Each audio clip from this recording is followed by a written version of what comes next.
A Linguistics Experience, Part 3, Lexemes and Philosophy.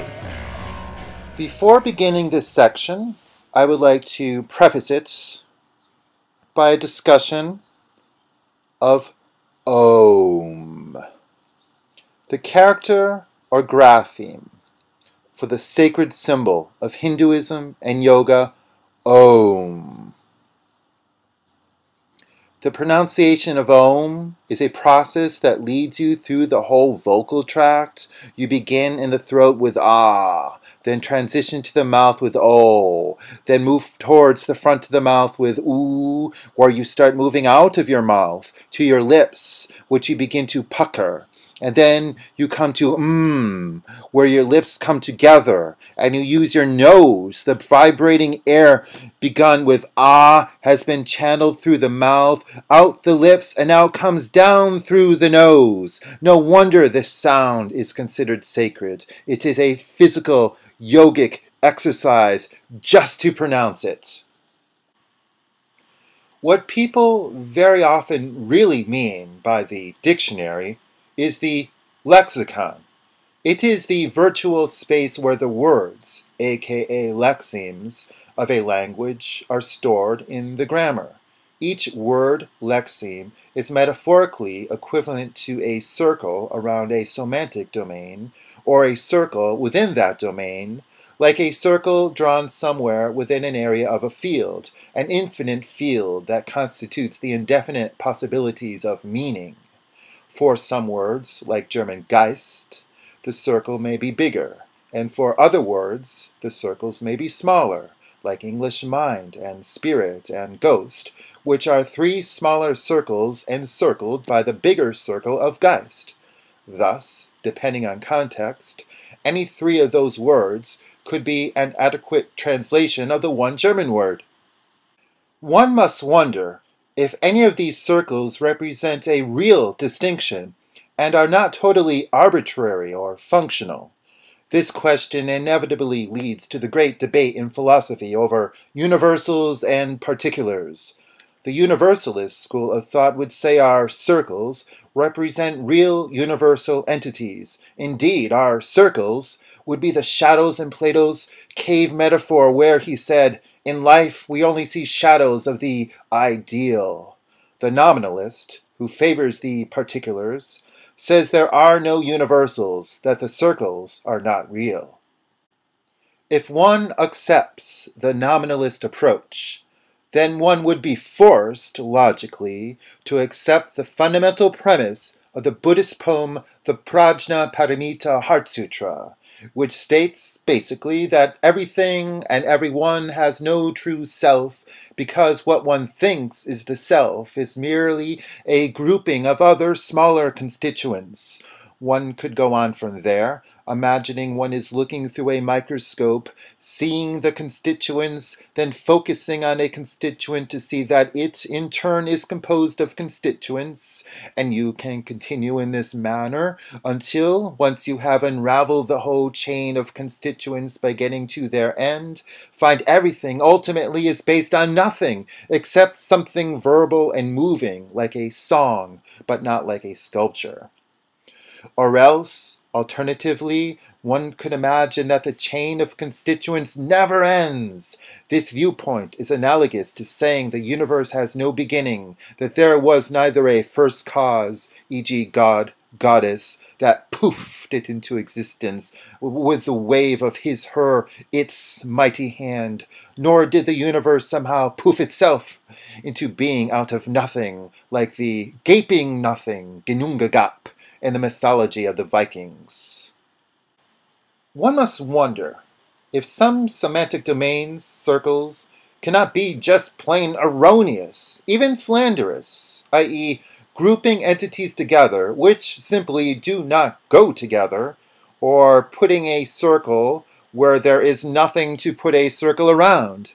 Derogatory expressions like slut and bitch group female with wanton promiscuity or furious begrudging maliciousness, respectfully, as if these two negative qualities were dependent on being a female. though a male is perfectly capable of them as well. Thus, those words are sexist. Another interesting example of bigoted and erroneous semantic domains is in Old Norse. It is the word ergi, which all at once means homosexual, sexual pervert, evil sorcerer, coward. If a person fits into one of those four semantic domains, such as homosexual, then she, he, is supposed to necessarily be in the other four. Indeed, these sorts of words are profoundly loaded, unrightfully mixing semantic domains together in much the same way of that infamous question, "Are you still beating your wife?" To say yes would incriminate, and to say no would as well. Perhaps the correct answer is Zen Mu. But sometimes with words, we try to make them an experience in themselves that mimics reality, like art. This is what happens with onomatopoeia, i.e., words that are supposed to sound like what they mean. Note, though, that the famous linguist Saussure claimed all sounds of language and of words were arbitrary. I do not imagine he would have disagreed that there are exceptions with such words as bow wow and boo hoo. But the case for onomatopoeia in language goes much farther than that. Onomatopoeia can account for certain similarities between unrelated languages on opposite sides of the planet. For example, in the Germanic languages, there is something traditionally called the dental preterite. We will call it the tongue-tip past. Dental does not make much sense because the teeth are not necessarily involved. It's all about the tip of the tongue. The tongue-tip past is basically a sound like d or t that is tacked on to the end of verbs to stand for the past tense. Think of the English ending ed. But mysteriously, there is a tongue-tip past in Japanese, tt. 2. The tongue-tip sounds are often used in languages at the beginning of formatives that have to do with pointing, i.e. deictic markers and prepositions like this, that, there, to, and Polish, not Germanic, to, do, tam, tutaj, and so on. The ed ending points to a period in time. Indeed, the very movement of the tongue with td, etc., is that of pointing, the tongue sticking out like a finger. Another example is the E sound used to show what is small, or what is present, or what is cute, the middle of the tongue held tight and close to the palate. And the ah sound used to show what is big, not present, and not cute, the mouth held open wide. Think of sing as opposed to sang. Historically, the I was pronounced more like E, and the A more like ah. One says this for something close, present, and that for something not present. And the ending y, e, makes something sound cute, laddie or lassie, as opposed to lad or lass. The diminutive in Polish is formed by palatalization, which is to say adding the E sound and tweaking the articulations of some consonants to be more in the area of the vocal tract where E is articulated from. Note the position where your tongue is when you say E, and you will know the area I am talking about. Before moving on to the next paragraph, I have to make 2 points. Here's the first one. We have evolved 2 different graspers. 1, the hand, and 2, the intellect. Now here's the second point. It has to do with several etymologies. The word tangible comes from Latin tangere, meaning to touch. The P-R-E-H, and comprehension, comprehend, is the same as the P-R-E-H and prehensile, think prehensile tail, and how it grasps, and goes back to Latin prehendere, to seize. Bodhidharma is recorded to have said, "Freedom from words is liberation, i.e. enlightenment."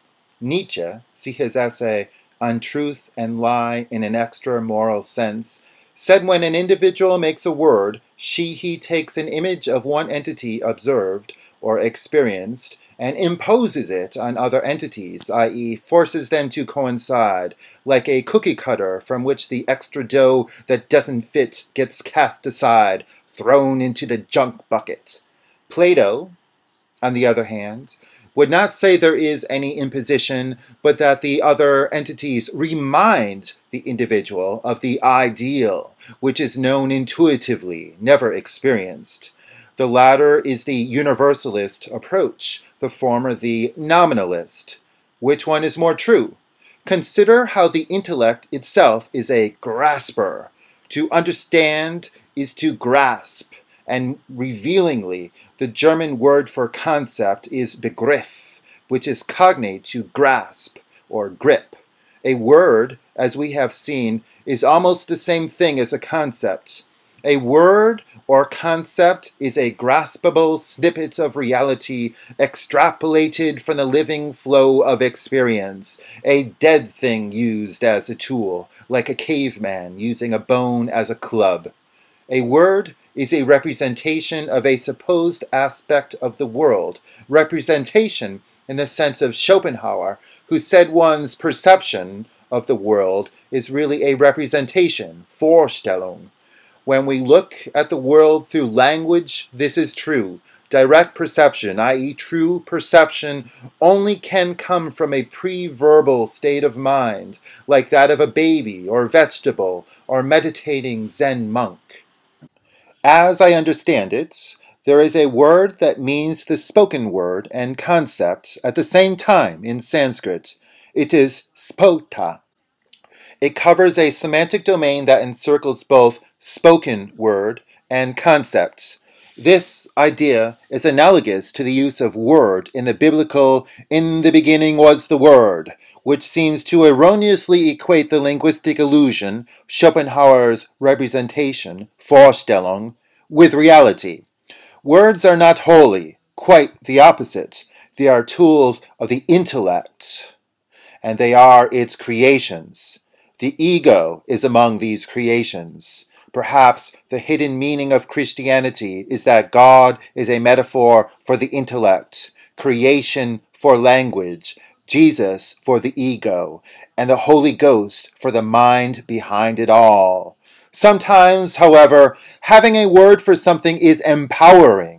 It may help you distance yourself from a non-useful emotion, and thus bring you into a clearer reality. It may help you get a handle on, grasp a situation or feeling. But, as seen, words can wrongfully condemn. Perhaps this is where the idea of magic words comes from. Before moving on to the next paragraph, I'm going to repeat two things. We have evolved two different graspers, one, the hand, and two, the intellect. The second thing to repeat are the etymologies. Tangible comes from Latin tangere, to touch. The P-R-E-H in comprehension, comprehend, is the same as the pre and prehensile, think prehensile tail, and how it grasps, and goes back to Latin prehendere, to seize. And so here's the next paragraph. Let us add one more word on the lexicon. No pun intended. I would like you, for a moment, to think of the lexicon as the dictionary, just to make things more tangible for the sake of comprehension. You can imagine turning over a big, heavy, hardcover dictionary in your hands. Flip through the musty, dusty pages. Note all the thousands of fine print definitions. Look up a word, any word. Read its definition. Now, how can you know what the definition means unless you know the definitions of the words in the definition? Not necessarily the official dictionary definitions, but just for you yourself to have some inkling of the meanings. Let's imagine you don't know those definitions, so, in turn, you must look up the definitions of those words. Let's say you then need to look up the words of those definitions, and so on like this. Eventually, you'll find the dictionary goes in circles. A set of words is defined by a set of words that are defined by the first set. Word group A equals word group B equals word group A. But what is word group A? You cannot know the lexicon by means of the lexicon. Sure, you can expand your lexicon, which already exists, by means of the dictionary/lexicon, but that is not the point here. How does one learn words at all in the first place? One possible answer: through context. A toddler learns new words through inferring their meaning through their use in the contexts he first hears them used in. How else? Later, he imposes those early contexts on later ones. But those later contexts are still just as meaningful, just like what a word specifically means depends not only on its standalone definition, but the phrase or sentence it is used in. You may want to conclude that words often have less of a definition and more of a function defined by context. Here we seem to get into nominalism again. And you can go further, saying the context of a person's present discourse is just as much part of his/her act of communication as the person's words. In this way, it can be said a person can lie without saying words which in themselves, or which together as phrases in themselves, can be considered lies, but through the person purposefully exploiting the inevitable implications of context. An example of this sort of lie is George W. Bush saying "mission accomplished" in the Iraq War, without literally saying that, by means of speaking in front of a huge banner that boasted those words. Context, context, context.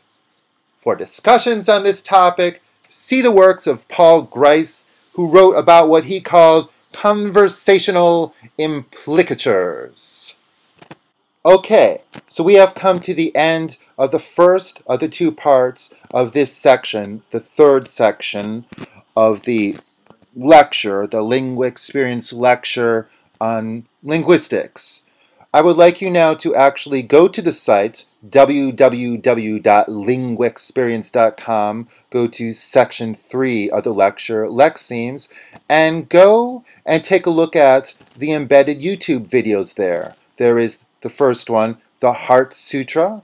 The second one is of Carl Sagan with something very interesting to say. And the third is of Dr. Thomas Jasch with something very, very interesting to say as well.